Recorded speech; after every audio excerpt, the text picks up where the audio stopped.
من الشيطان الرجيم. بسم الله الرحمن الرحيم. السلام عليكم ورحمة الله وبركاته. الحمد لله نحمده ونستعينه ونستغفره ونعوذ بالله من شرور أنفسنا ومن سيئات أعمالنا. من يهد الله فلا مضل له ومن يضلل فلا هادي له. أشهد أن لا إله إلا الله وحده لا شريك له وأشهد أن سيدنا محمدا عبده ورسوله. رب اشرح لي صدري ويسر لي أمري واحلل عقدة من لساني يفقهوا قولي. سبحان الله والحمد لله ولا إله إلا الله والله أكبر ولا حول ولا قوة إلا بالله العلي العظيم العزيز العليم عدد كل حرف كتب ويكتب عبدا آبدين ودهر الداهدين. اللهم علمنا ما جهلت وذكرنا ما نسيت ففعلناها سليما وكنا الحكم وعلما وشكنا مع الهدى وسبحنا طيرا فائلين. يا حي يا قيوم يا رب موسى وهارون ورب إبراهيم ورب محمد صلى الله عليه وسلم. اللهم ارزقنا الفهم والعلم والحكمة والعقل والحفظ برحمتك يا إبراهيم. اللهم فقهنا في الدين وعلمنا التأويل. اللهم صل على سيدنا محمد وعلى آله وصحبه أجمعين. أما بعد. Alhamdulillah, bersyukur kita kepada Allah Subhanahu wa taala dengan mengucapkan alhamdulillahirabbil alamin. Salawat dan salam ke atas baginda dan ucapan Allahumma shalli ala sayyidina Muhammad wa ala ali sayyidina Muhammad. Moga-moga kita semua pada hari ini kita doakan sama-sama kita dimuliakan oleh Allah Subhanahu wa taala. Amin ya rabbal alamin. Pertama kali Ustaz mengucapkan ribuan terima kasih kerana sudi menjemput memberi ruang untuk kita sama-sama menghadiri kelas kuliah pada pagi ini. Tidak lupa kepada Ustazah kerana menjemput Ustaz. Tidak lupa kepada seluruh muslimat yang mana hadir pada pagi ini. Jadi semoga Allah Ta'ala beri keberkatan kepada kita yang mana hari ini dipanggil Sayyidul Ayyam, penghulu bagi segala hari, iaitu hari Jumaat. Iaitu hari yang cukup berkat, yang mulia. Kita doakan mengalirlah keberkatan itu kepada kita semua. Lagi-lagi kita sedang belajar agama pada pagi ini, insyaAllah. Amin ya rabbal alamin. Jadi alhamdulillah, ada setengah dah kenal Ustaz ni. Nah, ada setengah masih belum kenal lagi. Betul tak? Ke ada dah risik-risik dah tanya khabar ke apa? Nah, ada kan? Jadi alhamdulillah, syukur pada Allah Ta'ala. Ustaz tak perlu membuang masa banyak lah. Nama saya Ustaz Muhammad Arif bin Sudin. Panggil saya Ustaz Arif pun, ataupun panggil Rih pun boleh. Nah, tak ada masalah. Nah, kita santai-santai saja. Nah, jadi insyaAllah semoga Allah Ta'ala memberkati kita. Yang mana insyaAllah pada pagi ini kita akan mulakan pengajian kita. Yang mana pengajian ini diminta oleh Ustazah sebulan sekali, minggu yang kedua hari Jumaat. Nah, sebulan sekali minggu kedua hari Jumaat. Itu hari inilah, kena kepada minggu kedua insyaAllah. Dan Ustaz harapkan Ustaz tak sibuk lah. Ustaz harapkan masa yang diberi ni kebetulan dan Ustaz tak sibuk nak pergi ke mana-mana lah. Baik, insyaAllah pada hari ini kita akan diminta untuk pengajian tafsir. Yang mana hari ini insyaAllah kita akan masuk tafsir yang awal, iaitu tafsir surah Al-Fatihah. InsyaAllah boleh buka mana-mana Quran. Kalau boleh ada Quran yang ada terjemah, nah, mudah untuk tuan-tuan faham. Ataupun tuan-tuan pegang Quran, carilah Quran yang ada terjemah. Nah, baik. Tengok pada Tengok surah Al-Fatihah.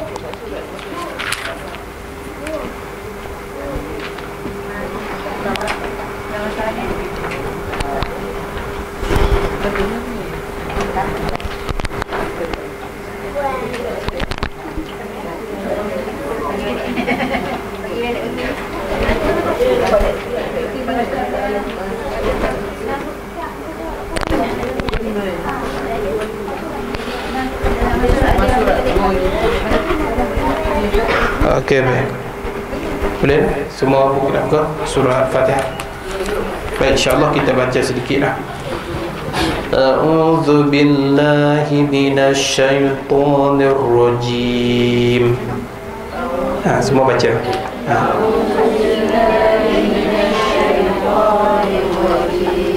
Bismillahirrahmanirrahim.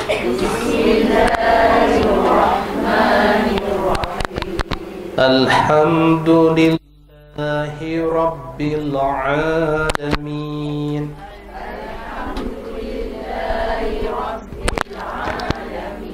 Ar-Rahmanir Rahim.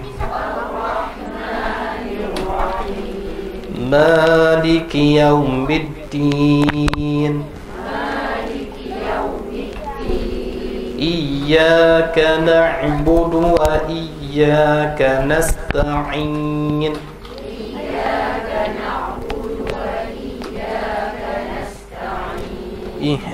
Ihdinas siratal mustaqim. Siratal ladzina an'amta 'alaihim.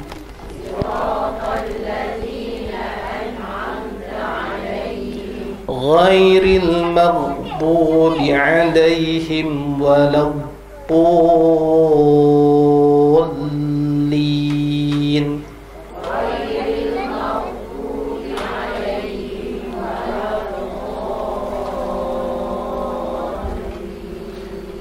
Amin.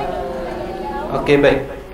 Jadi insya-Allah pada pagi ini kita mengambil keberkatan baca surah Al-Fatihah sesuailah pada awal pengajian kita pada pagi ini. Dan insya-Allah setiap kali kita membaca surah ataupun di awal surah disunatkan kita membaca ta'awuz.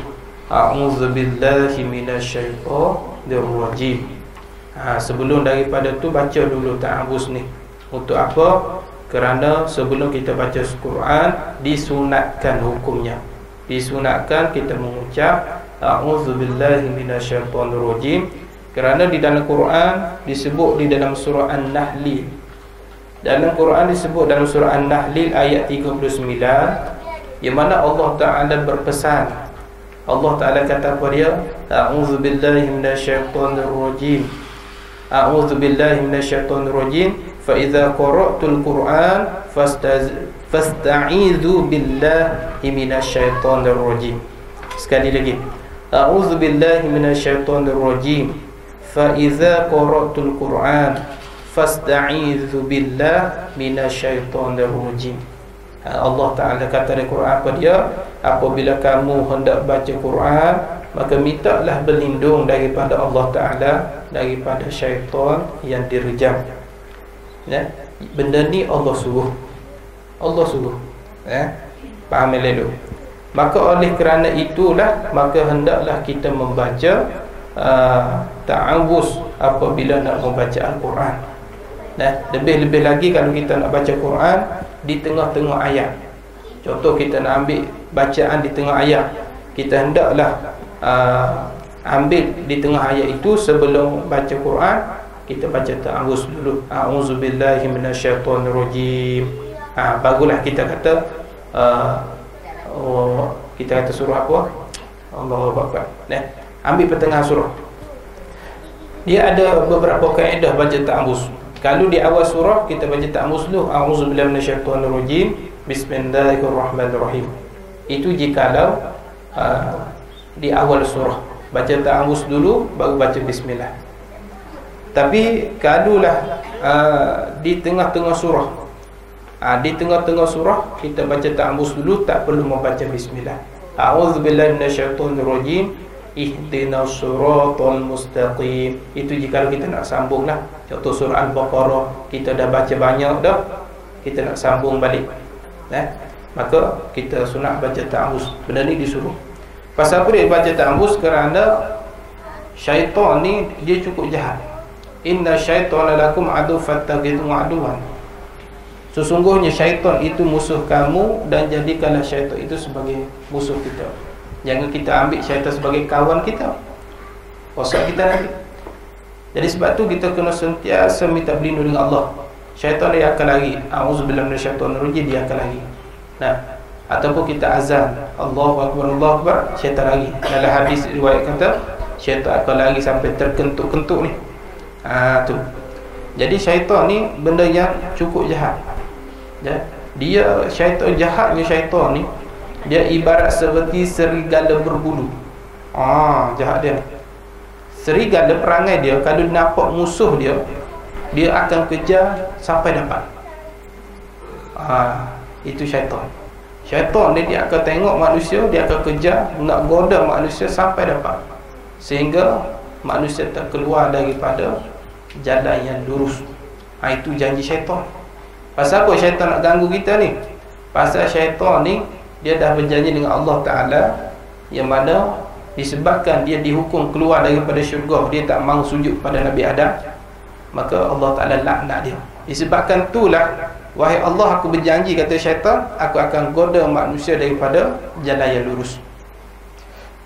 Apa maksud jalan lurus? Tak lain tak bukan Islam ni lah, yang kita duk ikut ni. Dia suka ganggu kita.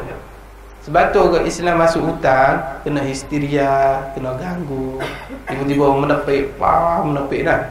Tapi kalau orang kafir masuk di dalam hutan, tak ada apa pun. Pasal apa dia? Orang kafir grup WhatsApp dia dah, tak perlu nak kata apa dah, grup WhatsApp dia dah. Tapi kalau orang Islam ni, dia jadi musuh. Musuh tu lah dia akan goda. Ada pun orang kafir, orang syirik, dia tak mau goda dah. Ada pun Islam, yang itulah dia menggoda kita daripada kita keluar daripada jalan lurus. Okey, baik. Ada orang tanya, Ustaz, kalau begitu, kalau seorang ustaz, sudah tentu syaitan tak goda? Tidak. Kalulah dia banyak peringkat syaitan ni. Kalau ustaz tu seorang ustaz, yang goda tu syaitan berpakat ustaz juga. Dia kira gitu. Pasal apa dia? Semakin kuat nafsu, semakin kuat kita punya amal, semakin kuat kita punya ilmu dan sebagainya, syaitan pun semakin hebatlah dia akan goda kita. Kalau kita ni nama cacat ayam, maka syaitan cat ayam jugalah goda kita. Nah, kalau kita jenis cat sarding, syaitan cat sarding. Fahamlah di situ. Maka mintalah berlindung dengan Allah Ta'ala selalu, kerana Allah Ta'ala sebut, mintalah berlindung. Allah suruh benda ni, minta selalu. Nak buat apa pun, a'udzubillahi minasyaitonirrajim.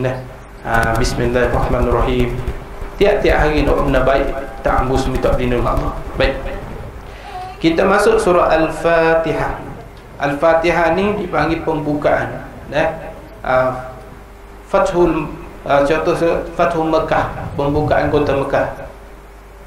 Fatihah ni maksudnya dalam kitabullah, tuan-tuan baca Allah SWT, surah Al-Fatihah kita nak masuk sekarang ni satu surah yang cukup penting, sehingga surah ini diwajibkan kita membaca di dalam setiap rakaat solat. Itu sebagai rukun di dalam sembahyang.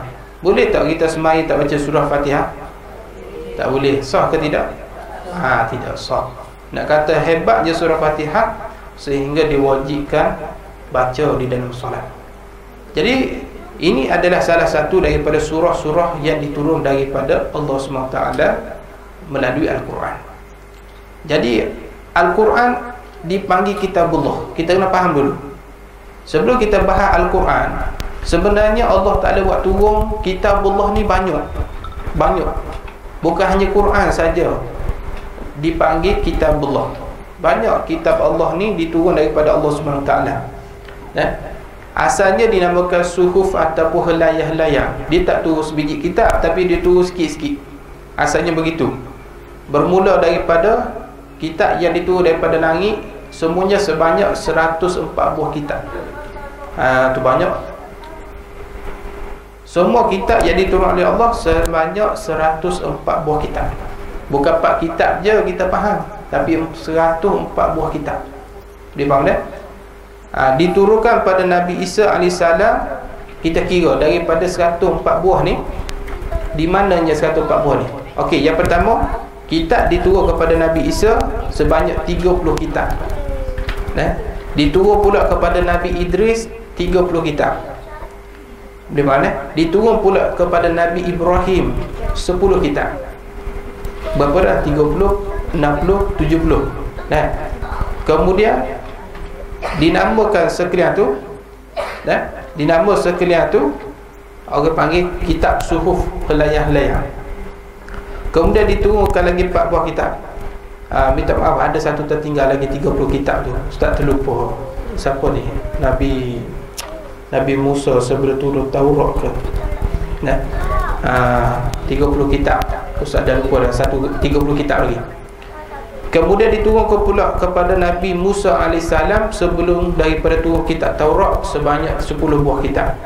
Maka dinamakan sekalian tu, 1 buah kitab dinamakan Helayah Suhuf. Kemudian diturunkan lagi 4 buah kitab. Yang 4 buah ni lah yang wajib kita kena percaya. Yang 4 buah ni. Tu. Jadi 104 buah kitab ni wajib beriman dan percaya bagi setiap mukallaf orang beriman. Kena percaya. Tu. Kemudian diturunkan lagi ke atas Nabi Musa AS dengan bahasa Ibrani. Diturunkan Taurat kepada Nabi Musa dengan bahasa Ibrani. Orang Ibrani panggil kalamullah, iaitu Taurat, bahasa dia lah. Kemudian diturun pula kitab Zabur atas Nabi Dawud AS dengan bahasa Khibti. Orang Khibti panggil kalamullah, iaitu Zabur.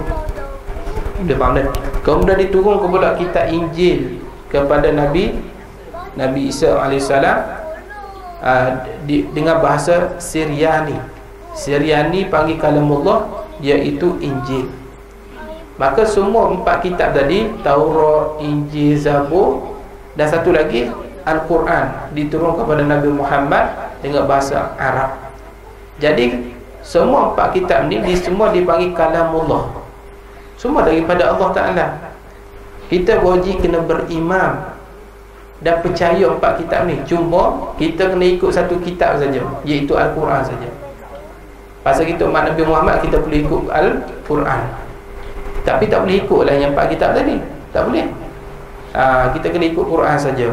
Cuma yang 3 kitab lagi, yang lebih-lebih tu kita kena percaya saja, tapi tak boleh ikut. Dia faham tak? Percaya tapi tak boleh ikut, pasal kita dah ikut Al-Quran. Sehingga Nabi Isa turun akhir zaman pun nak membunuh Dajjal, Nabi Isa pun ikut Al-Quran. Dia tak ikut dia punya kitab Injil tu, dia tak ikut. Dia faham tak? Itu orang beriman dengan kitab.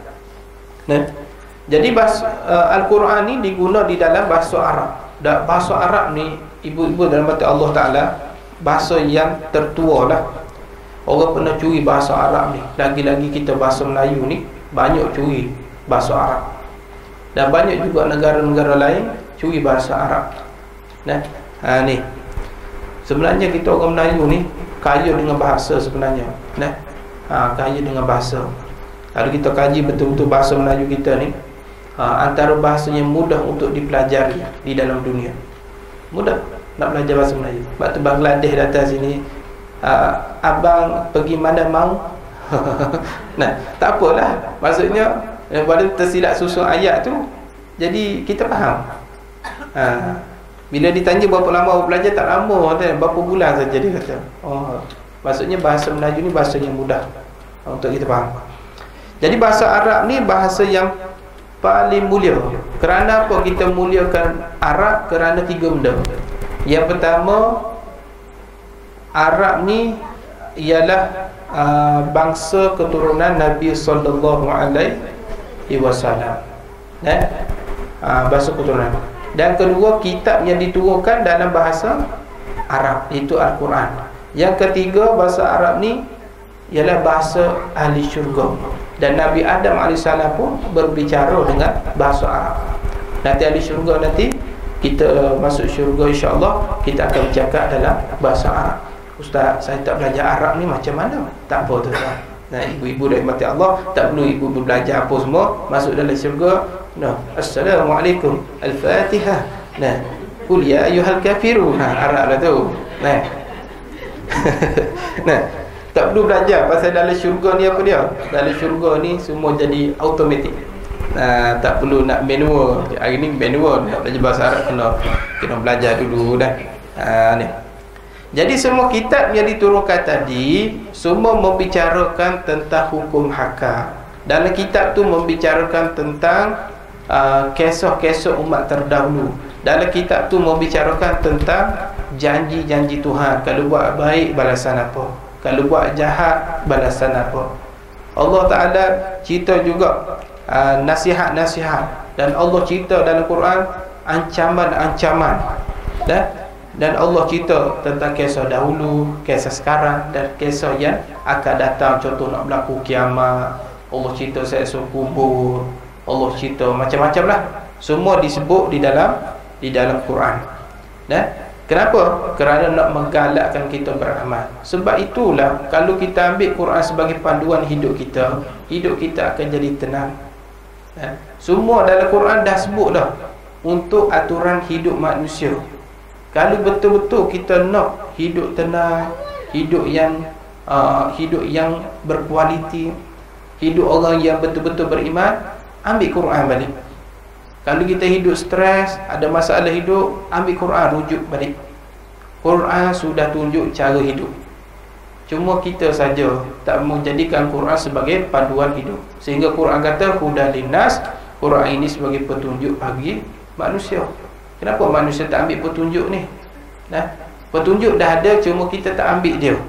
Silaplah. Tu.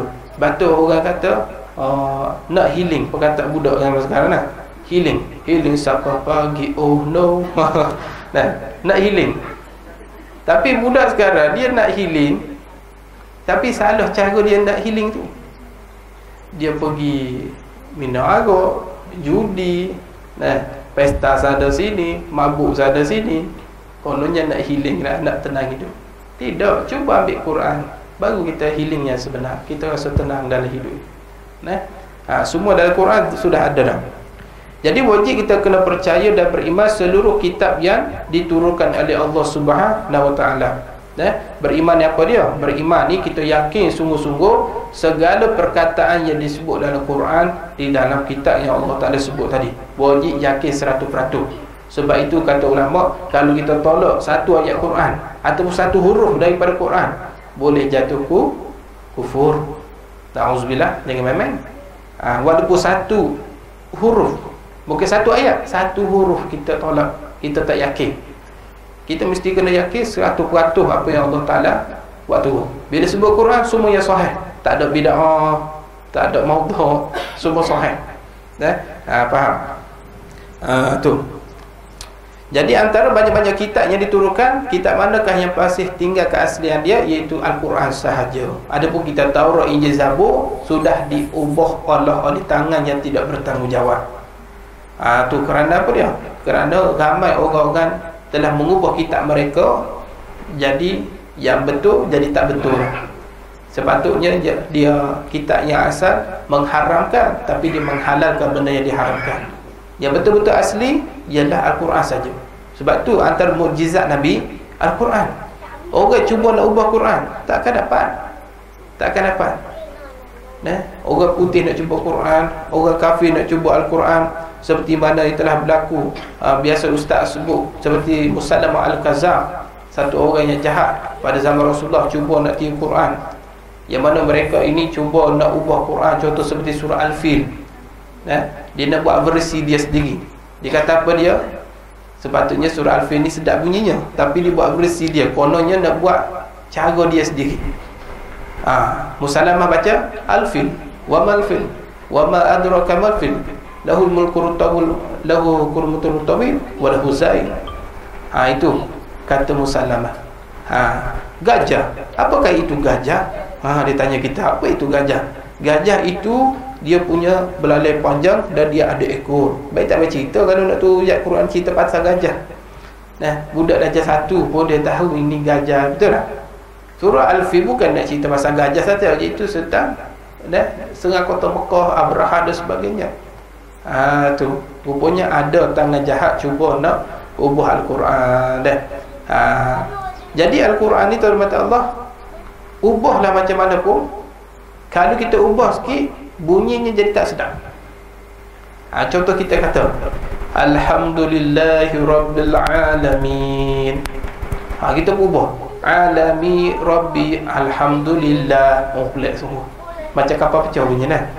Kalau kita terbalik ayat pun jadi lain.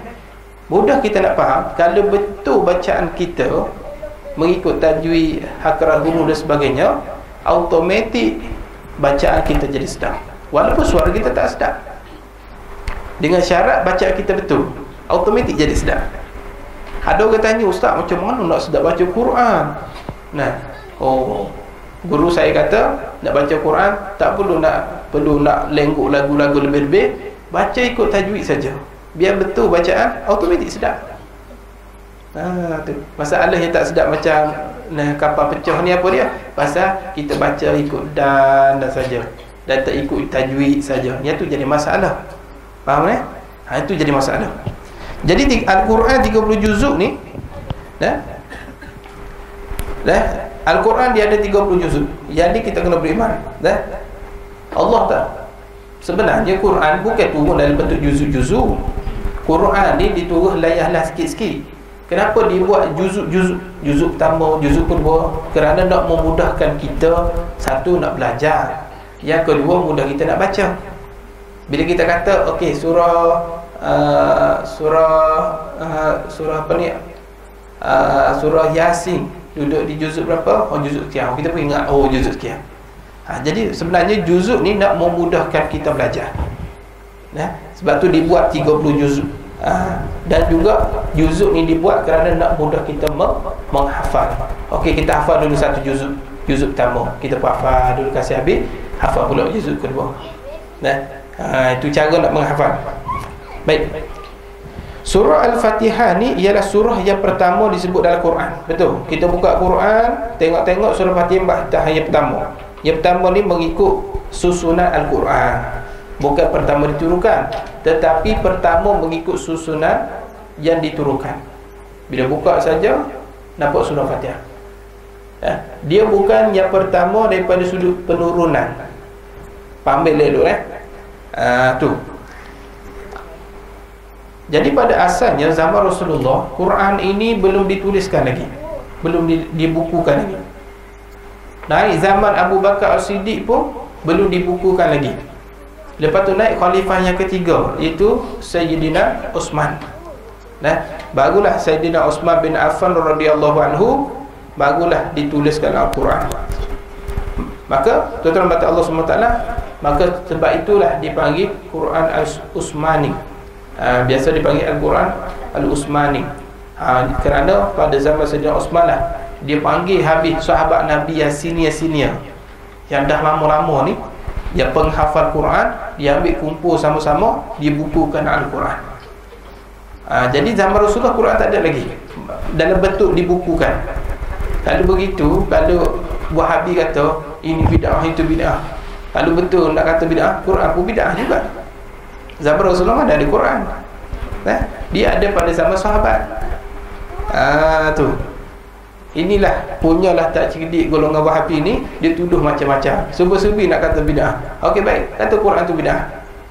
Bila kita kata bid'ah ni terpecah, ada bid'ah wajib, bid'ah harus dan sebagainya, dia tak boleh terima. Jadi Quran dipanggil bid'ah yang wajib. Wajib dibukukan untuk umat akhir zaman. Kalau tak dibukukan, hari ni kita tak boleh nak baca Quran, kita tak boleh nak tengok huruf Quran. Ni maka kita kena berterima kasih dengan ulama-ulama zaman dulu kerana berusaha untuk menyebarkan Islam dengan membukukan Al-Quran ni, mengkitabkan Al-Quran. Maka hari ni kita boleh kena baca Fatihah dan sebagainya. Maka bersyukurlah. Dan ini juga satu teknik. Kalau tuan-tuan nak kekalkan ilmu tersebut, bukukan, catat, tulis. catat tulis, insya-Allah kita akan buka balik, kita hafal, kita ingat balik. Maka pentingnya catatan itu. Pentingnya. Kita ni bukannya ilmu duduk di dada. Kalau kita ilmu di dada tak apa juga. Tapi masalah ilmu fil kitab, ilmu fil buku, ilmu fil nota. Nah, itu ilmu kita. Maka kena catat. Kalau kita ni pelupa, kena catat. Nah. Sebenarnya Al-Fatihah ni dia banyak nama. Bukan Fatihah saja. Dia banyak nama mengikut riwayat-riwayat yang telah disebut. Antaranya Quran dipanggil Ummul Quran, ibu Quran, ataupun dipanggil Ummul Kitab, ibu segala kitab. Imam Tirmizi menyebut dalam sebuah hadis yang sahih, dia kata apa dia? Bahawa Abu Hurairah radhiyallahu anhu berkata, alhamdulillahirabbil alamin, surah Al-Fatihah Ummul Kitab, Ummul Quran. Nabi kata Al-Fatihah ni Ummul Kitab, Ummul Al-Quran, ibu segala kitab dan ibu segala Al-Quran. Maksudnya Al-Fatihah ni ialah induk bagi segala surah-surah yang lain. Dia bagi induk. Faham tak? Dan dia induk juga bagi segala kitab-kitab samawi yang telah diturun daripada langit. Surah Fatihah ni bukan sahaja ibu Quran, tetapi ibu segala kitab-kitab yang turun daripada langit, iaitu Taurat, Injil, Zabur dan sebagainya lah. Yang kedua, surah Fatihah disebut juga, dikenali sebagai As-Sab'ul Mathani. As-Sab'ul Mathani iaitu surah 7 pujian. Surah 7 pujian. Kerana surah ni dia mengandungi ada 7 ayat, yang mana 7 ayat ni adalah pujian nak memuji Allah Subhanahu Wa Taala. Tu contohnya, alhamdulillahirabbil alamin, segala puji bagi Allah Taala yang memerintah sekian alam. Ar-Rahmanur Rahim, yang maha purah lagi maafnya. Maliki Yaumiddin, yang menguasai atau yang memerintah hari Yaumiddin. Dan semua surah dalam Fatihah tu 7 ayat memuji Allah Subhanahu Wa Taala. Di mana? Yang ketiga, Al-Fatihah juga dikenali sebagai surah Asy-Syafa'. Berdasarkan hadis Nabi SAW, surah penyembuh lah. Sebab itulah ada juga yang keempat, surah Fatihah dipanggil Ar-Ruqyah. Maksudnya surah jampi. Itulah sabit pada hadis Nabi SAW, surah Fatihah ni digunakan untuk menjampi orang sakit. Dia faham tak? Kalau ada orang sakit, baca surah Fatihah. Kalau orang kena rasuk ke, baca surah Fatihah. Kalau orang demam ke, baca surah Fatihah. Apa-apa benda pun, nak jadi tok bomo ke, baca surah Fatihah. Lepas ni boleh jadi tok bomo kita semua ni. Jadi berdasarkan hadis, satu hadis Ustaz bawa, iaitu hadis Abu Sa'id Al-Khudri radhiyallahu anhu, yang mana daripada Ad-Darimi, daripada Abu Sa'id Al-Khudri, dia kata apa dia? Daripada riwayat dalam As-Sahih, dan tahukah kamu bila jadi surah ini Al-Fatihah adalah ruqyah. Ruqyah. Itu kata Nabi. Surah Fatihah ni dipanggil surah ruqyah, surah penyembuh.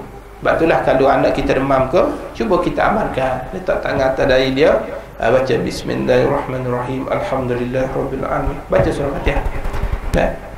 Ni sebab tutup bomo apa-apa benda dibaca surah Fatihah. Yang kelima, surah Fatihah ini dipanggil surah Sab'un Mathani, surah 7 ayat yang diulang-ulang. 7 ayat diulang-ulang. Yang mana orang Islam akan diulang selama 17 kali sehari. Yang mana dalam satu hari ada 5 fardu solat. Betul? Solat zuhur 4 kali, solat asar 4 kali, solat maghrib 3 kali, solat subuh 2 kali, solat isyak 4 kali. Jadi semua tu 17 kali kita kena baca, diulang-ulang setiap hari. Kena baca surah Fatihah ni. Baca setiap kali rakaat fardu di dalam solat tiap-tiap hari. Maka kita kena beruntunglah tiap-tiap hari kita berdoa dengan Allah Ta'ala. Dan di situ ada doa, ihdinas siratal mustaqim, ya Allah tunjukkanlah kami jalan siratal mustaqim, jalan benar. Ni Allah Rabbina. Boleh faham dah di situ. Pasal apa dia? Pernah ada satu riwayat Imam Ahmad bin Hanbal pernah di dalam musnad ni cerita, Yahya bin Sa'id, yang mana cerita ini diambil daripada Khatib bin Abdul Rahman, daripada Hafs bin Ashim, daripada Abu Sa'id bin Al-Mu'alla. Pernah dia berkata, ketika aku sedang solat, tiba-tiba Rasulullah SAW panggil aku. Ada seorang sahabat ni, dia tengah semayang, tiba-tiba Rasulullah panggil dia. Aku tidak jawab panggilan beliau, sehingga aku selesai solatku. Setelah tiba di hadapan beliau, Rasulullah pun tanya, maksudnya sahabat duduk tengah semayang, Nabi panggil, sahabat teruskan semayang. Dia tak jawab panggilan Nabi. Lepas selesai semayang, dia pergi kat Nabi. Nabi pun tanya dia, apa yang menghalangkan engkau daripada seruanku? Kenapa kamu tak jawab aku panggil? Kata Nabi. Tu. Maka kemudian, ya Rasulullah, kamu panggil aku tu, aku duduk tengah solat, aku duduk tengah semayang. Nabi pun kata, bukankah Allah SWT berfirman, wahai orang beriman, penuhilah seruan Allah dan Rasul. Bila Allah suruh dua nama ni, Allah dan Rasul, apabila menyeru kepada sesuatu yang memberi kehidupan kepadamu, dan ketahuilah bahawa sesungguhnya Allah membatasi antara manusia dan hatinya, dan sungguh Allah membatasi antara manusia dan hatinya, dan sungguhnya kepadanya akan dikumpulkan. Kemudian Nabi pun ajar sahabat ni satu surah yang agung, yang terdapat surah Quran sebelum kamu melangkah ke masjid. Kemudian Rasulullah pun pegang tanganku dan berjalan ke arah pintu keluar. Kemudian aku mengingati beliau, bukan pasal nak ajar satu surah paling agung dalam Quran. Jawab Rasulullah, benar itu Alhamdulillah adalah As-Sab'ul Mathani, 7 ayat yang diulang-ulang dalam Quran Al-Azim telah diwahyukan. Maksudnya begini, ada ulama mengatakan, bila Nabi panggil, contoh kita duduk tengah semayang, Nabi panggil kita, contoh kita hidup zaman Nabi, kalau Nabi panggil, boleh tak kita jawab salam Nabi? Jawabnya boleh, dan solat kita tidak batal.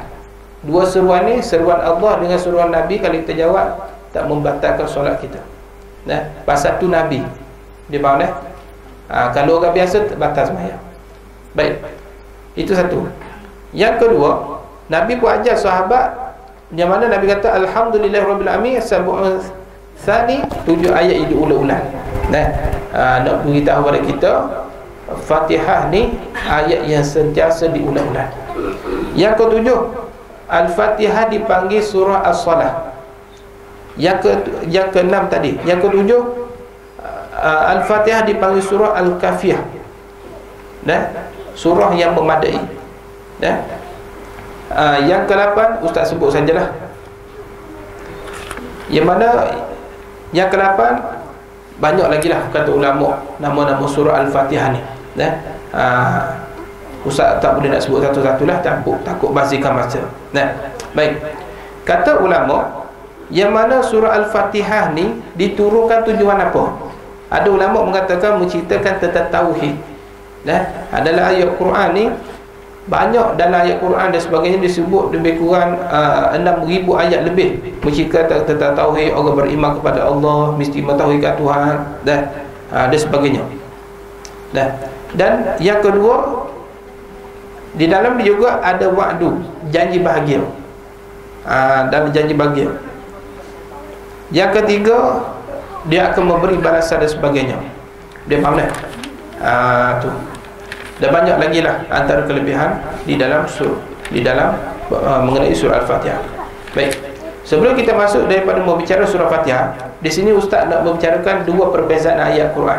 Yang pertama ayat Makkiyah, yang kedua ayat Madaniyah. Biasa kita sebutkan Makkiyah ni apa dia? Makkiyah ni ayat yang diturunkan di kota Mekah sebelum Nabi SAW berhijrah ke Madinah. Madaniyah ialah ayat yang diturunkan di Madinah. Itu di antara sedikit lah. Baik, kita masuk kepada tafsir. Bismillahirrahmanirrahim. Dengan nama Allah yang Maha Pemurah lagi Maha Penyayang. Allah mula dengan kalimah Bismillah. Bismillahirrahmanirrahim. Dengan nama Allah yang Maha Pemurah lagi Maha Penyayang. Baik, di sini kita dapat faham Allah Ta'ala ni bagi satu kinayah. Kinayah ni apa? Sindiran. Dalam 113 ayat Allah Ta'ala buat mari Bismillah ni mula-mula sekali kita kena baca. Pasal apa dia? Pasal dia induk daripada segala surah.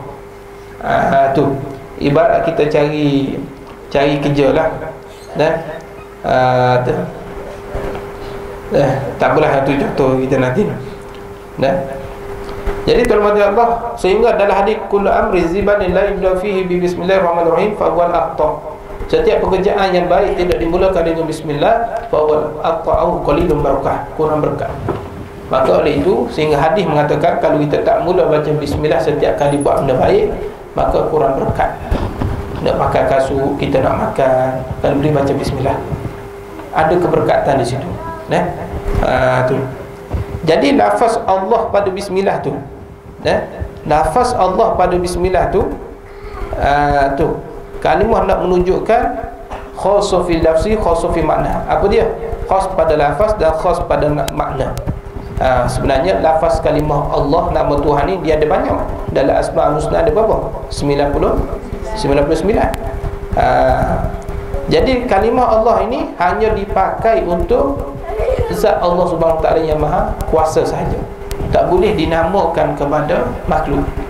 Nak letak nama Allah pada manusia tak boleh. Secara ketunggalan tak boleh. Tapi kalau secara sandaran boleh. Contoh sandaran Abdullah, hamba kepada Allah.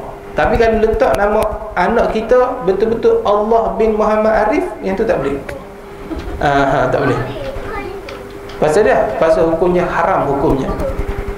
Kerana dipanggil khassu fil lafzi, khassu fi makna, khusus pada lafaz, khusus pada makna. Hanya untuk Tuhan saja nama ni. Sama juga Asmaul Husna. Ar-Rahman, Ar-Rahim, Al-Malik, Al-Qudus, Ya-Jabbar dan sebagainya. Hanya untuk Allah Taala saja. Kerana apa dia? Pernah ada orang penamakan anak dia anak Allah, akhirnya anak dia mati kena pandai petik. Ada pernah berlaku kata guru saya. Maka elokkanlah daripada nama Allah. Tapi kalau sandara tak apa, Abdullah, Abdul Rahman, Abdul Razak, letak Abdul kat depan. Abdul ni maksud hamba kepada Allah. Abdul Rahman, Abdul Rahim, hamba kepada Allah sifat pemurah. Abdul Rahim, hamba kepada Allah bersifat penyayang. Yang tu boleh. Dan kata nama tak boleh kita menamakan makhluk dengan nama Allah, tak boleh. Haram hukumnya. Maka kalau nak cari nama anak kita dan sebagainya, carilah nama sandaran. Jangan nama betul-betul kalimah Allah. Kalimah yang kedua Ar-Rahman. Ni lafaz amun, lafaz umum. Maksudnya secara umum Allah Ta'ala beri rahmat, beri nikmat kepada semua orang. Nikmat yang paling besar akli was sihat. Nikmat akal dan nikmat sihat, itu antara nikmat yang paling besar Allah Ta'ala beri kepada semua manusia. Tak kira beriman, tak kira orang kafir, tak kira orang musyrikin, siapa saja manusia Allah semua beri nikmat. Ini sifat pemurahnya Allah Ta'ala. Kalau nak kira marahnya Allah, sudah lama dah kita ni tak boleh makan dah. Kalau nak ikut marah Allah, kalau nak ikut Allah Ta'ala marah pasal kita tak sembah dia, tak semaya dan sebagainya, Allah Ta'ala tak beri kita makan. Tapi kenapa ada orang kafir sembah berhala, syirik lagi, lawan Tuhan lagi, tapi boleh je makan hari-hari? Pasal Allah sifat Ar-Rahman, Allah sifat pemurah. Ni disebabkan Allah Ar-Rahman Ar-Rahim lah, Allah Ta'ala tangguh segala bala dan sebagainya menimpa kepada diri kita. Tuan-tuan rahmat Allah, ibu-ibu rahmat Allah, kalau ni ikut Allah Ta'ala marah, dah lama Allah Ta'ala tak beri apa-apa nikmat kat kita. Tapi kenapa Allah Ta'ala masih lagi beri nikmat? Kerana Allah Ta'ala masih lagi beri peluang dekat kita, kok kita nak bertaubat kepada Allah Subhanahu Wa Ta'ala. Ni kalau nak ikut jahat manusia ni, jahat tuan-tuan, jahat sangat manusia ni. Tapi disebabkan Allah Ta'ala Ar-Rahman Ar-Rahim lah, Allah Ta'ala masih lagi tak turun pada, tak musnahkan kita, tak lipat bumi seperti berlaku gempa bumi dan sebagainya. Maka kita kena banyakkan istighfar pada Allah Subhanahu Wa Ta'ala. Tu wa ma kana Allah yu'azzibahum wa hum yastaghfirun. Allah Ta'ala tidak akan turunkan bencana selagi di tangan mereka masih banyak orang yang beristighfar. Kenapa masih lagi tak turun bala? Pasal kita banyak lagi istighfar. Dalam kuliah tadi pun kita banyak istighfar, astagfirullah, astagfirullah tu. Tu. Ada dalam hadis kursi kata Allah tidak jadi marah kalau lihat 3 perkara di muka bumi ni. Asalnya Allah marah dekat kita pasal kita ni banyak dosa, pasal kita ni langgar perintah Allah. Tapi disebabkan 3 perkara ni lah Allah tak jadi turun bala. Ini mengikut dalam hadis kursi. Yang pertama, sayukha rokat wasibiyana rotak wa bahaima rotak. Apa dia? Yang pertama, orang-orang tua yang tengah malam sujud sambil berlenang air mata. Masih lagi ada orang yang berumur yang bertaubat kepada Allah Subhanahu Taala, mengalir air mata dia bertaubat. Maka kita kena berterima kasih dengan orang yang berumur, yang mendekatkan diri kepada Allah. Disebabkan itulah bila Allah tengok tak jadi tu kepada. Ni tengok. Yang kedua, jadi kalau ada orang yang tua, orang yang berumur, yang mengalir mata bertaubat, maka Allah Ta'ala meredakan daripada murka Allah Subhanahu Ta'ala. Bila Allah Ta'ala turun tengok benda ni, tak jadi marah. Allah Ta'ala tak jadi marah. Contohnya kita bangun pagi, bangun tengah malam, solat tahajud, bertaubat, berlinang air mata kita, maka Allah Ta'ala tengok macam ni, tak jadi turun malam. Dan yang kedua, punca Allah Ta'ala tak jadi turun malam apa dia? Bayi yang masih menyusu. Bila Allah tengok ada lagi bayi-bayi, anak kecil tengah menyusu, Allah tak jadi turun malam. Subhanallah. Maka terima kasih dekat anak-anak kecil ni. Yang ketiga, apa dia? Binatang ternak yang melata, yang masih lagi mencari makanan, masih lagi duk cari makanan sana sini.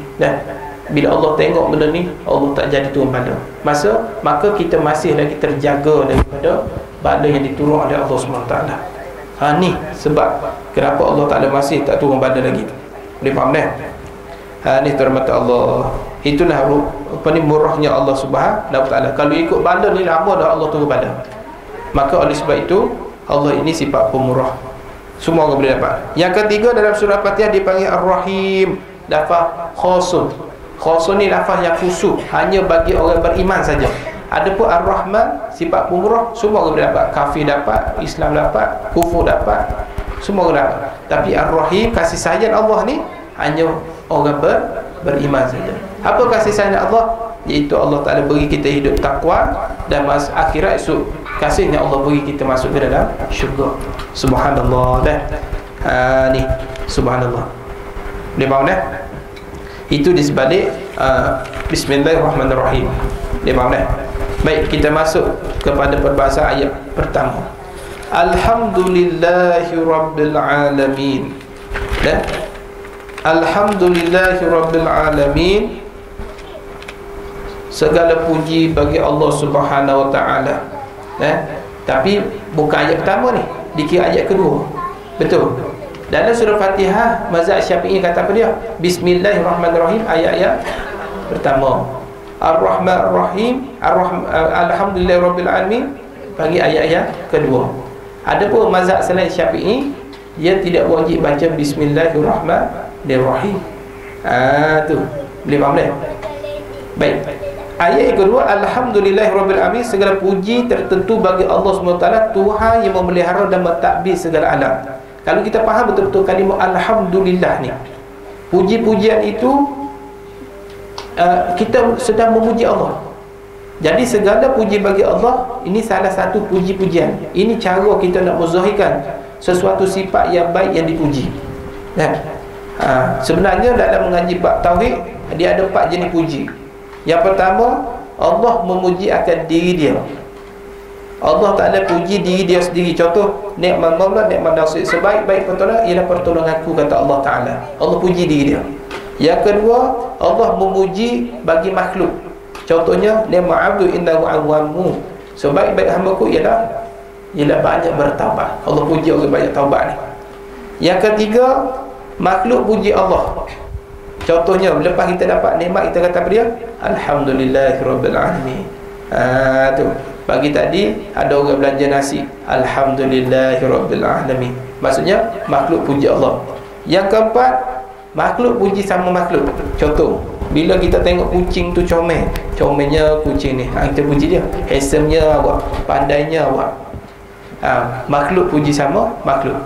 Jadi keempat-empat puji ni mukhtarsun lillah atau al-milku lillah. Semua empat puji ni semua khusus kembali kepada Allah Subhanahu Wa Taala. Kalau kita puji Allah, kembali pada Tuhan. Kalau Allah puji kita pun kembali pada Allah. Kalau kita puji makhluk pun kembali kepada Allah. Contoh kita puji kawan kita, Joya, cantik awak pagi ni nah. Kita puji Joya, sebenarnya kita puji Allah tu. Joya pun janganlah duk rasa dipuji dah. Janganlah terlampau makan puji sangat. Sedangkan kawan kita tu sedang memuji Allah kerana Allah ciptakan Joya tu cantik. Tapi Joya ni jadi macam biskut Mary cicah hitam pula dah. Kembang semakut macam tu, kembang dah.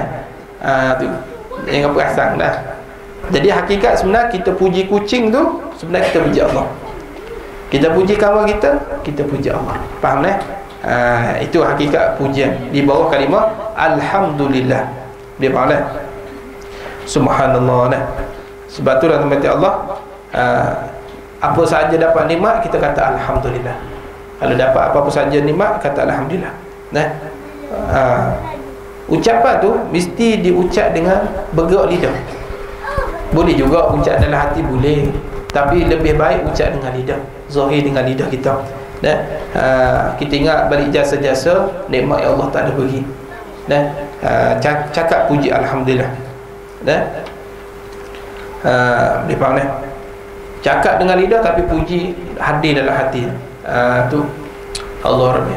Tuan-tuan mata Allah Subhanahu Taala. Di mana Allah Taala ni dia banyak jasa dengan kita. Padahal kita tak berjasa pun. Contoh kita tak pernah buat jasa dekat orang lain, tapi orang lain pernah buat jasa dekat kita. Agak-agak macam mana? Kita rasa lain kan? Maka banyakkanlah puji. Kalau kita banyak terima jasa daripada orang ataupun daripada Allah Subhanahu Taala. Nah. Tu. Rabbil alamin. Rabbil alamin, Tuhan alami sekali alam. Dia mana? Allah memelihara dan mentadbir alam ini. Bila sebut alam ni, apa alam? Masih Allah. Selain daripada Allah, semuanya dipanggil alam, makhluk lah. Allah tadbir segala makhluk ni. Kita, langit bumi, semua yang ada ni di bawah takbir Allah Subhanahu Wa Taala. Bila kata Allah takbir kita, kita ni semua milik Allah, tuan-tuan. Ibu-ibu dan mati Allah. Kereta kita milik Allah, rumah kita milik Allah, suami kita milik Allah, anak kita milik Allah, bahkan diri kita, nyawa kita, nafas kita, semua milik Allah SWT. Kita hanya pinjam saja. Kita pinjam, tak ada pun hak milik kita sebenarnya. Semua milik Allah. Kalau Allah Ta'ala nak tarik balik nikmat ni bila-bila masa. Sebab tu jangan sombong sangat dalam hidup ni. Bila-bila masa Allah boleh tarik nikmat. Nikmat harta, nikmat ilmu, nikmat pangkat dan sebagainya. Bila-bila masa Allah boleh tarik. Contoh nikmat kesihatan. Ada orang berbangga dengan tubuh dia sihat. Oh, dia sudah lupa Tuhan. Dia bangga tubuh dia kuat, boleh kerja cari rezeki, betul. Akhirnya Allah Ta'ala datangkan dia stroke, kena lumpuh. Stroke seluruh badan, habis tak ada nak kerja pun. Tu Allah Ta'ala boleh tarik nikmat ni kejap saja. Tu. Jadi semua yang terjadi ni semua dibawa kepada Allah Subhanahu Wa Ta'ala. Difaham dah? Jadi semua ni ialah tuan-tuan mata Allah di bawah takbir Allah Subhanahu Wa Ta'ala. Kita sendiri pun di bawah takbir. Cuma tugas kita dalam hidup ni berusaha untuk menjalani hidup. Apa benda yang duk berlaku ni Allah dah takbir dah. Allah Ta'ala dah atur dah segala kehidupan kita. Maka tak perlu nak risau apalah. Tu. Maksudnya dalam ayat ni nak menunjuk hanya Allah Ta'ala saja yang boleh memberi kesan, memberi bekas kepada hamba dia. Makhluk tak boleh. Contohnya ubat yang menyembuhkan, tidak boleh. Ubat hanya asbab yang menyembuhkan Allah Subhanahu Wa Ta'ala. Pasal apa? Allah Rabbil Alamin. Allah mentadbir segala alam. Allah yang buat segala alam ni. Allah tak ada memberi bekas dan kesan. Ada pun makhluk tak boleh bekas. Contoh kita kata satu orang tu bunuh manusia. Sebenarnya yang mematikan bukan si pembunuh tu. Yang mematikan Allah Subhanahu Wa Ta'ala melalui malaikat Israel.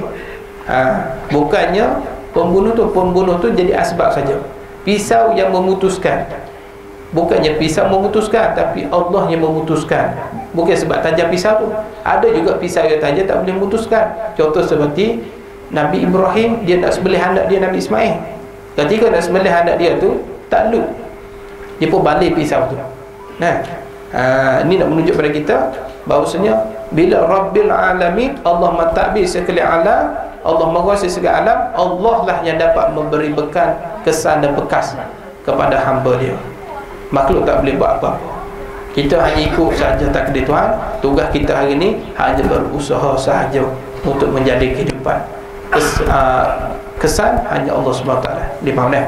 Dan ayat ketiga Ar-Rahmanir Rahim, setakat tu dululah sampai ayat yang ketiga pada pagi ni, insyaAllah. Nanti kita akan sambung lagi pada pertemuan yang akan datang. Minta maaf lah, ini sebagai intro dulu, pengenalan tentang Quran dan sebagainya, supaya kita lebih memahami. Lepas ni kita nak belajar banyak lagi, insyaAllah. Berhenti sampai setakat ayat ketiga Ar-Rahmanir Rahim. Okey, baik. Ada soalan ke nak tanya? Ada soalan ke nak tanya? InsyaAllah. Tak ada, semua faham. Bagus. Alhamdulillah lah, Ustaz Abu rasa semua dah pandai dah kan. Tak perlu ajar banyak-banyak ni.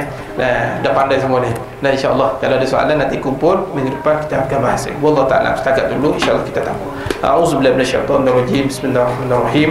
Alhamdulillahirabbil alamin wassalatu wassalamu ala asyrafil anbiya'i wal mursalin sayyidina Muhammad wa ala sahbihi ajmain. Allahumma fa'alna bima 'allamtana wa anfa'na wa zidna bi rahmatika ya arhamin. Rabbana atina fid dunya hasanah wa fil akhirati hasanah wa qina adzabannar. Wa sallallahu ala sayyidina Muhammad wa ala alihi wasallam. Walhamdulillahirabbil alamin. Assalamualaikum warahmatullahi wabarakatuh.